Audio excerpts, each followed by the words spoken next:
Good evening. Welcome once again to the Tzemach Bible Institute program. I'm John Klein, and with me tonight, as usual, is Ken Garrison, pastor of Fellowship Church and founder of the Tzemach Bible Institute. Good evening, Ken. Good evening, John. Ken, I'd like to do a little commentary before I ask you the question. If we think about the Cold War, for about 40 some odd years, the United States and the Soviet Union were armed to the teeth with nuclear weapons, and each one was a deterrent to the other. In other words, we didn't want a nuclear holocaust that would, destroy the United States. They didn't want anything that would destroy the Soviet Union. We find ourselves today in a different situation with Iran. Both the United States and Israeli intelligence say that Iran is fairly close to having a nuclear bomb, and we know they're testing missiles all the time, where they would have the capability of not only reaching Israel, but reaching Europe. We believe that they would have no qualms about being a suicide nation. We see the suicide bombers in that part of the world, being a suicide nation to bring about, the will of Allah or something. So the question then is, will man destroy himself, Ken, through a nuclear holocaust, through a nuclear war, or by other means? Well, obviously, John, the nuclear prospect is the most ominous at the present time. As you pointed out, always with the Soviet Union, there was the concern of what they call mutual assured destruction. If one attacked the other, the response would destroy both. And that's simply not the case with the Iranians. The Iranians have expressed repeatedly their desire to wipe Israel off the face of the earth. And if they had to commit national suicide to accomplish that, they're willing to do that. So there's a different threat here than was with the Soviet Union. They didn't want to commit suicide. It certainly is. We feel this government may want to. Now, and this is going to sound horrible, but it's what the Bible prophecy really points to. It actually does point to what appears to be a nuclear strike that does manage to kill maybe a third of mankind. I believe that's Revelation 9. Yeah. But we would maintain, and we believe there's a biblical pattern that will indicate that before man utterly destroys himself, or just utter destruction, that God will intervene. And we believe that this pattern is established in the Scriptures, and we're going to consider that tonight as we study through the Scriptures. We believe that He intervened. We believe something like that was existent at the time of the flood, later at the time of Babel, and then we're coming right back to that in the situation that we see developing in the earth today. And so we believe God is getting ready to intervene again, So we believe that the Scriptures gives us the basis of hope for mankind, whereas nothing else does in that sense. We believe God will intervene. Okay, and so let's look at the first time He intervened, Ken. We see it in Genesis 6, and I'll read verse 5 to 7. Then the Lord saw that the wickedness of man was great on the earth, and that every intent of the thoughts of his heart was only evil continually. And the Lord was sorry that He had made man on the earth, and He was grieved in His heart. And the Lord said, I will blot out man whom I have created from the face of the land, from man to animals, to creeping things, to birds of the sky, for I am sorry that I have made them. And so how He did that, Ken, was with the flood. And we know the story of the flood, Noah and his family, and two of every clean animal. So God cut down on man's sin. This sounds like a terrible thing to happen, but this was mercy in a sense, because man was going to wipe himself off of the earth under satanic influence. So yeah, I think we sometimes miss that. We look at it from the standpoint of some just sort of judgment, a sense of a vengeful God or Yeah. something. But I think it's a sign of mercy, because I believe personally, although the Bible does not specifically state this, I believe man was approaching annihilation of the race. And that's what prompted God to intervene. And that's why we're addressing the subject, because we believe that, for the first time in modern history, or actually in the history of mankind, man literally has the power within his hands to commit global suicide. It is possible today, whereas perhaps all the way back to the flood, it's the first time since that time that's possible. Now, man didn't have nuclear weapons then, but he had a great interaction with demonic forces. Yeah, as a matter of fact, obviously, when we look at the flood, we have what? We have about 8 verses describing the situation. Right. And so it's not clear why that is necessarily the case, but we believe that must have been the case. So we have the situation of the sons of God taking the daughters of men and raising up the fallen ones, the Nephilim, whatever that may mean. That's one of the results of the flood. You talked about the whole of mankind limited to 8 people. So the manifestation of evil was severely limited, just simply in a numerical sense. Okay, it was also limited by the reduction of the lifespan. Let loose to his own devices under satanic influence, the longer man lived, the more evil he could manifest, and the more things he could do. So lifespan was reduced from about 950 years in Noah's day to about 120, and effectively down to about 70 years of lifespan. So that also was a means of cutting down a man's sin. Right. And with the flood, we have we have great bodies of water, so land mass was greatly reduced also. Sure. So the means of productivity was limited. Lifespan, as you indicated, was limited. And also the means by which the earth was watered was limited. We want to go back to the flood just for a moment and think about what happened.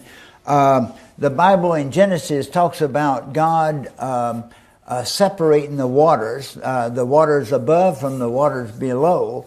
And so we believe, and this theory has been advanced, and so it sounds plausible to us that what the Bible is talking about with the waters being separated below and above is that as the waters were pulled out into the atmosphere, it formed something like an ice canopy around the earth that would be a radiation shield. That would be the ultimate in the greenhouse effect, so to speak. So the whole earth would become a greenhouse and very, very productive.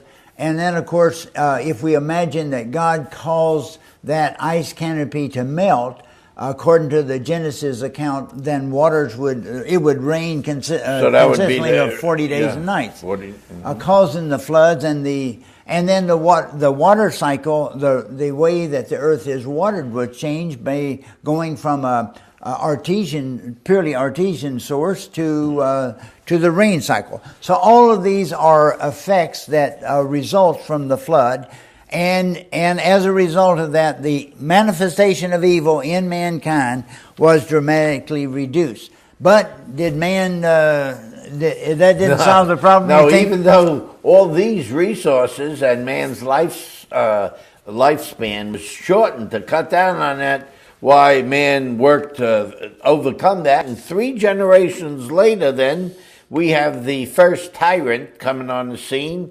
by the name of Nimrod. Let me read some scriptures from Genesis 11. I'll start in verse 4.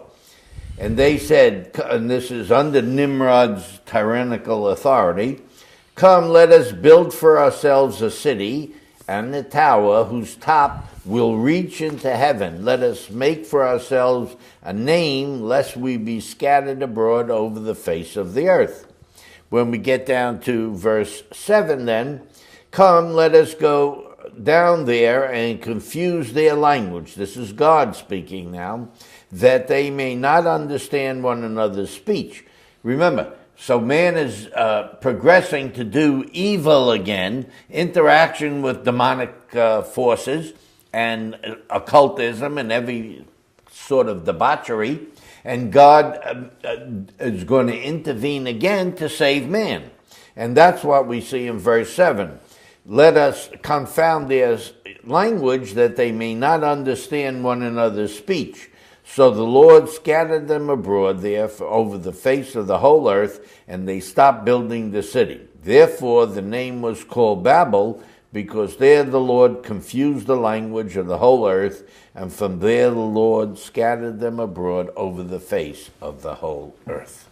John, one of the we mentioned Babel in the Babylonian language of that era. That meant literally the gate to God. Right, Babel. And so we think that the tower was built, as you indicated, for that very purpose.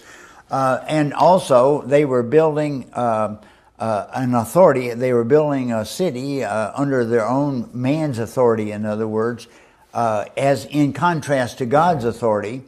And they were doing it in exact opposition to the stated will of God. God had said, be fruitful, multiply, and fill the earth. He said that to Noah and his sons, just like he did in Genesis to Adam. And they're building this city specifically to keep themselves from being scattered. So we know that the city itself was being built in direct opposition to the stated will of God. And so God chose, as you indicated, to intervene again. To intervene, and intervene to save life, not to destroy life. Because they were going to destroy themselves. Now, let's think about that a minute. They were trying, what were they trying to do?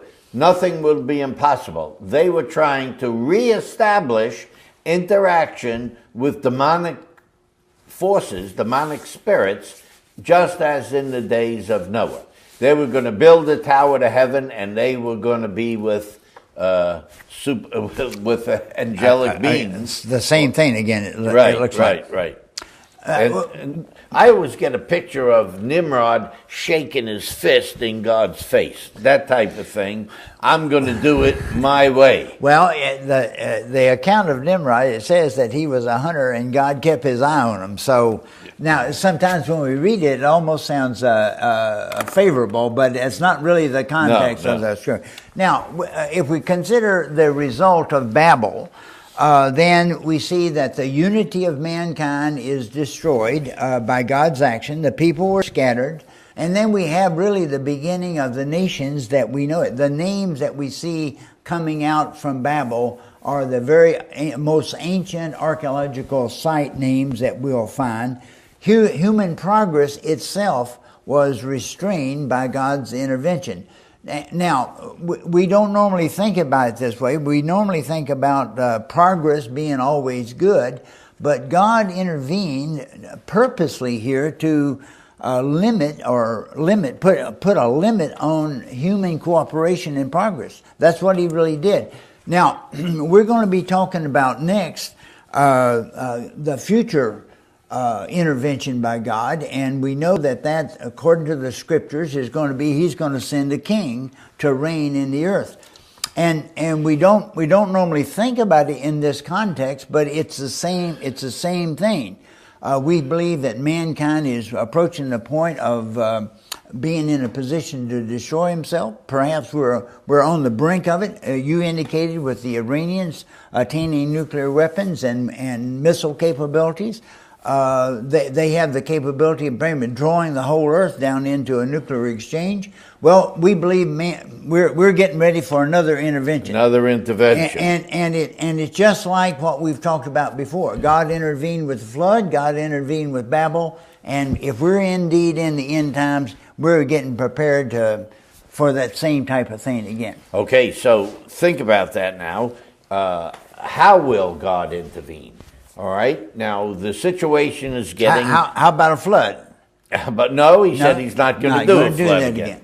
So we know, and we already overcame the Babel effect. We all, if you watch a picture of all those guys at the UN, they have something in their ear having it all translated.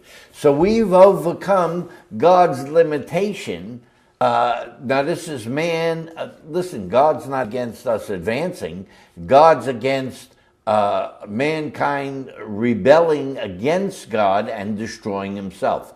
So mankind has overcome that, and we are headed towards, as the Bible says, a one world government. Prophecy teaches us that. So the next time the Lord will have to intervene, we believe the whole world is going to be under one singular authority. He's most popularly known as the Antichrist.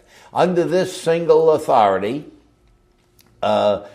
man will accomplish whatever man wants to do, which is destruction. Okay. Killing, stealing, and maiming, because man cannot operate on his own. Either he's going to submit to God or forcibly submit to Satan under demonic control. And even though man doesn't recognize it, the Bible in Revelation 13 makes it very, very clear that the driving force or the inspiration and authority for this global one world government is satanic. It specifically says in Revelation 13 that the dragon gave authority to this beast government or Antichrist government. Right. So now we were talking about this last night in one of our classes.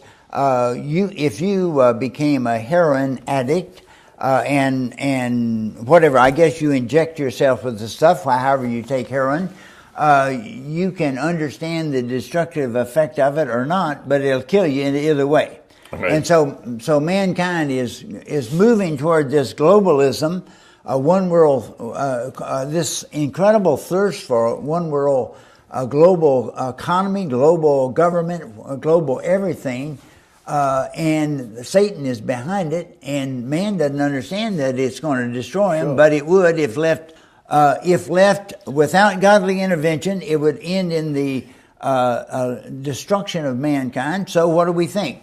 God's going to intervene again. In an act of mercy, God's going to intervene to cut down on the sin, and He's going to send the Son of Man. He's going to send. How is He going to intervene? He's going to intervene by sending a Messiah King. Now, Christians have looked at the coming of Jesus and a selfish idea, just getting me out of my miserable existence or something, escapism, but God is sending the Messiah for a reason. He's going to reign on the earth, and He's going to be under God's authority, not under Satan's authority, and therefore prosperity is going to come upon the whole earth and love of mankind. That's right. So God, the promise is God's going to intervene by sending the Messiah King. I want to ask John to read a couple of scriptures now, Matthew 24, and we'll read one from Revelation 11.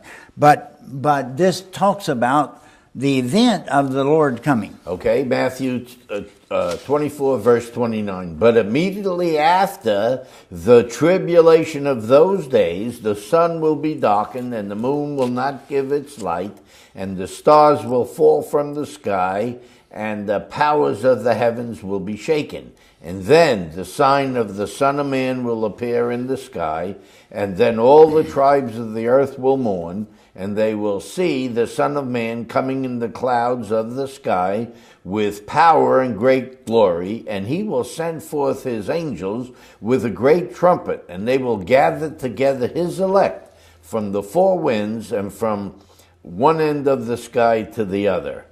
All right. So the Lord's coming in a mighty show of power, and the result of His coming is given to us in Revelation 11:15. If you'd read that one, John.